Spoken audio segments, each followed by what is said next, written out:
Fuel poverty is a new view of the old issue of deprivation in Britain, and yet it is simply a modern dimension to the issue of well-being and inequality deliberately created by the British state as a matter of choice, which many fail to see the significance of. Traditionally, philosophers on the political left and right have talked of the state's monopoly on violence. In the modern world, though, that idea of forced coercion has become far more nuanced, and in fact, for most people, it's not even consciously considered. As a result, from earnest poverty campaigners to insulate Britain protesters, what many people fail to consider is the systemic, policy-based nature of inequality and poverty in the modern technological society. Quite literally, the state's monopoly on hunger. When the only forms of communication were immediate, person to person, people were truly able to express themselves one to another, and reflect upon their conditions, and where necessary, act upon those conditions to change them. Today, a large part of the public's worldview is filtered through the mass media, largely controlled by people who are not part of that majority community.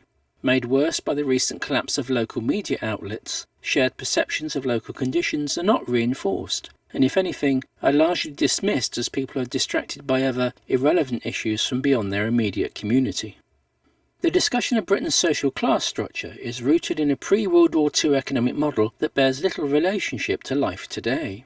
If politics is perceived as increasingly remote from people's daily lives, it's because both the political class and the media who communicate their daily antics are socially and geographically both a class apart from most people in Britain. They do not perceive most people's daily experience, and so cannot engage with it. The bottom 10% of society, the lowest income decile, have been in recession for the last 20 years, long before the media awoke to the current cost of living squeeze when it began to pressure the middle class. Even then, the focus of the resulting debate on inequality leans towards the disparity between the middle classes and the top 10%, not the middle classes and the bottom 10%. For the last year or so, there's been an upsurge in discussions over food banks and food poverty. Both have been a reality for the poorest in society for many years. Though there is a universal human right to food, in Britain no such legal right exists, despite the fact that malnutrition in England has been estimated to add 15% to the costs of social and healthcare services. What gets measured gets managed. And in terms of hunger and malnutrition, both of which has been on the rise in Britain for a couple of decades, the lack of any formal framework to assess hunger means the statistics on this trend are very poor, and that lack of an official statistical framework allows the political class and the media to easily ignore the issue. In contrast, fuel poverty, based on what is termed the Low Income High Costs Indicator, is different. We have a good statistical basis for defining fuel poverty and mapping its incidence. Contrary to many articles, fuel poverty is not a direct measure of the difference between the costs of home heating and people's income. The method to calculate the statistics encompasses income and costs, as well as a measure of housing quality set within a small geographic urban boundary, and so it measures far broader geographic social trends than simply paying the fuel bill. As a result, fuel poverty is a good proxy for hunger and general deprivation beyond what has been traditionally captured by the political debate, which is focused primarily on income and employment. In a state where landless people are corralled into poor urban housing and subject to the vicissitudes of centuries-old social prejudice, it is a measure of the state's monopoly on hunger. Middle-class campaigners and media pundits don't understand fuel poverty. What makes fuel poverty a good metric for general deprivation is that it is not attached solely to income, and thus the power to consume. All too often, anyone who does not fit into that largely middle-class model of consumption, of aspiration porn, is airbrushed from the dominant social dialogue. Small area estimation is a new tool that the Office for National Statistics have been developing for a few years.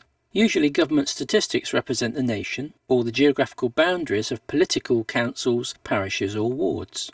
The ONS's lowest level statistical unit, the Lower Layer Super Output Area, or LSOA, steps beyond the purely political demarcation of communities to look at the nature of what actually exists on the ground. The varying housing types that define communities, which creates a social patchwork of urban areas and defines the life of each community. Each LSOA covers 350 to 1,500 households, and so is able to show the small variations in local communities in more detail than has traditionally been the case with those larger statistical units. For fuel poverty, the statistics embody a measure of housing quality, but as communities tend to divide along economic lines, the LSOAs strongly reflect the socio-economic barriers that are erected across the urban landscape, and are extended or reformed as new developments redefine those traditional community boundaries. These details have been ignored in the debate on fuel poverty, and the statistical basis for the variations across urban communities that it captures. The issue here is statistical randomness. Take 2 dice. Repeatedly throw them, add the values and write down the results. After many rolls, the trend produces what is called the normal distribution, or bell curve. Irrespective of affluence, all areas have varying incomes, housing quality, and all have equivalent energy prices. If fuel poverty had no basis beyond just energy prices and income, plotting the fuel poverty rates across all English LSOAs should produce a response near to the normal distribution. The fact is, when you do that, the results are not a randomly normal distribution, but a highly skewed one, as shown in this graph. Fuel poverty is defined by broader social and economic factors which vary across the urban landscape, not least that poor and affluent housing areas are often segregated. This is shown in the graph because the data is positively skewed, against random chance, indicating the problem is something acting across society, beyond a general lack of thermal insulation or affordable energy. There is a small leftward skew representing the lower than statistically random level of fuel poverty in a minority of primarily more affluent areas. There is a far larger rightward skew with a tail extending to the right side, which represents the large number of households in fuel poverty at levels far higher than chance, indicating that there are other processes at work outside of the immediate causes of fuel poverty for approximately 15 to 20% of households. To act as if solving fuel poverty were just a matter of better insulation, as some eco-campaigners assume, is clearly misinformed. It's more complicated than that. Insulation would obviously help, but the reasons why certain people cannot pay their energy bills while others have no concern at all is a situation where many systemic factors combine. Likewise, in relation to the heating or eating soundbite, assuming that paying people's fuel bills would allow them to eat well, when they may live in a food desert without adequate transport because of the poor urban quality of the area where they live, clearly doesn't align with the factors which are creating this situation.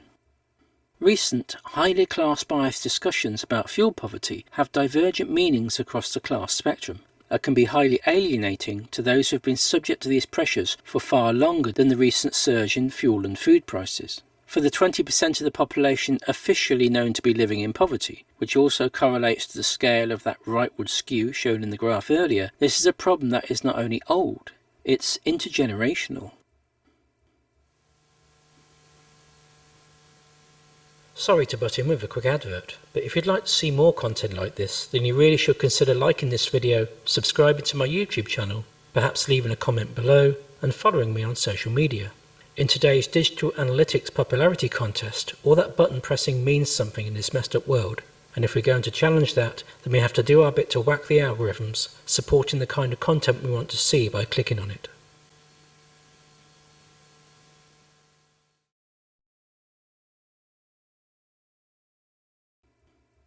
Rather than focusing on all of England, looking at the variations in LSOAs across small areas shows the asymmetric inequalities that policy decisions at all levels of government create, exacerbating intergenerational inequality.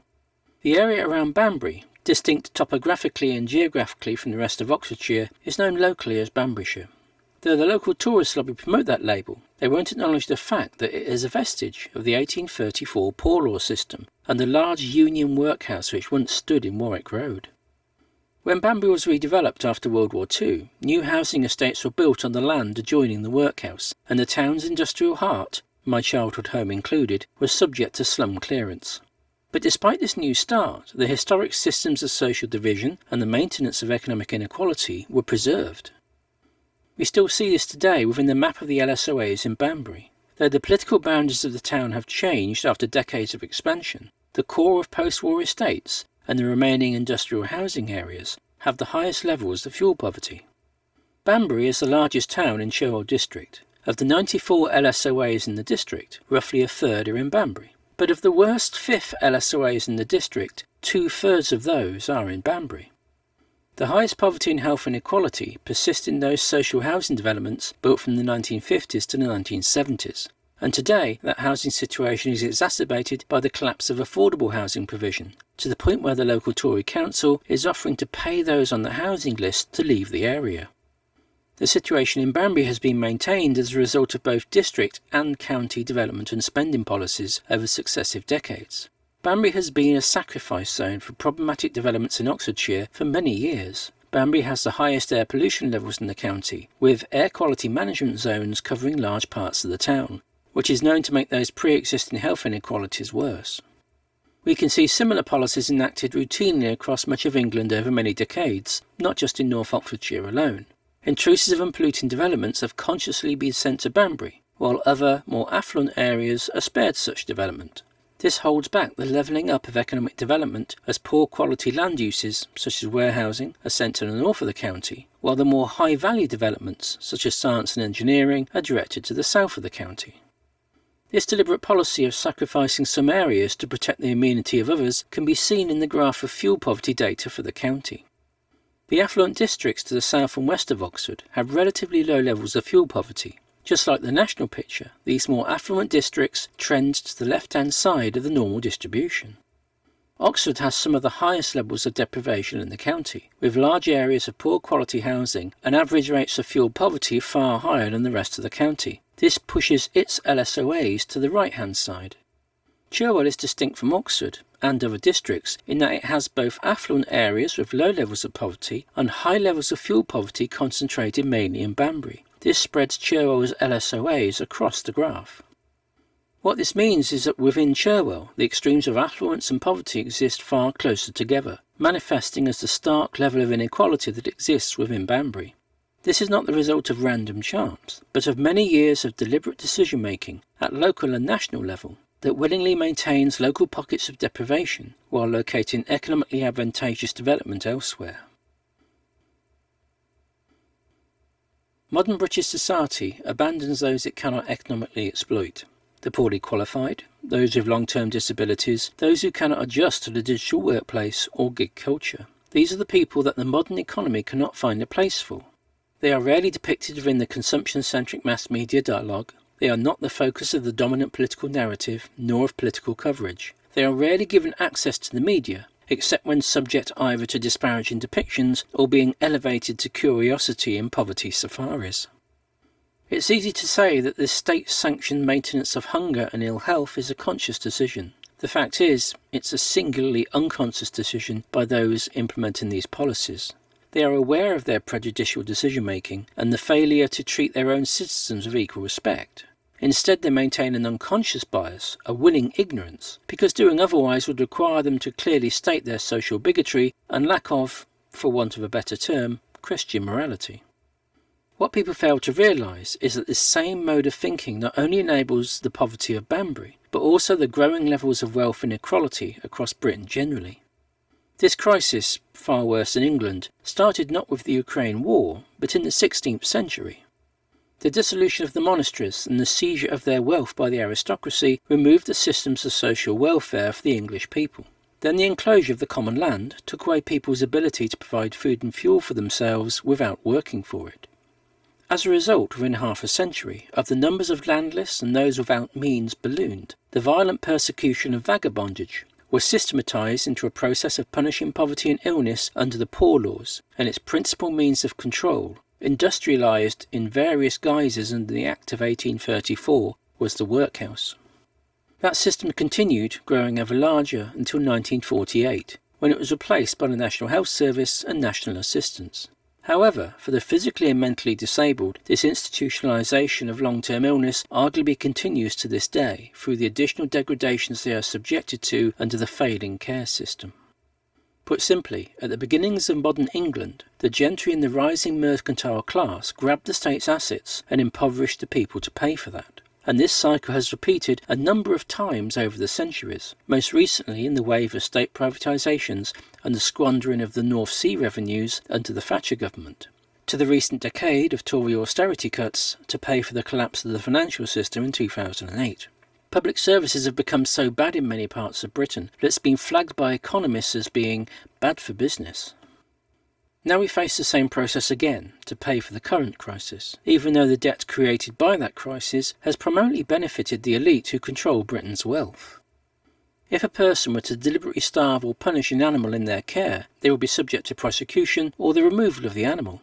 If a person were to deliberately starve a person in their care, or physically punish a person for failing to work adequately, they would be liable to charges of assault or carrying out modern slavery.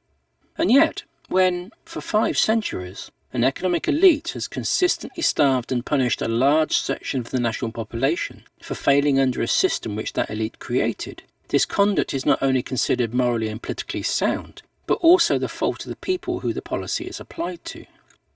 Within Banbury, as a result of these policies, the town has stark inequalities in education, employment, pollution and health compared to the rest of the local district and the rest of the county outside of Oxford. And as Banbury is to Oxfordshire at a far larger and more extreme level, that is the same deliberate enactment of policy which has been applied to the desolate north for centuries.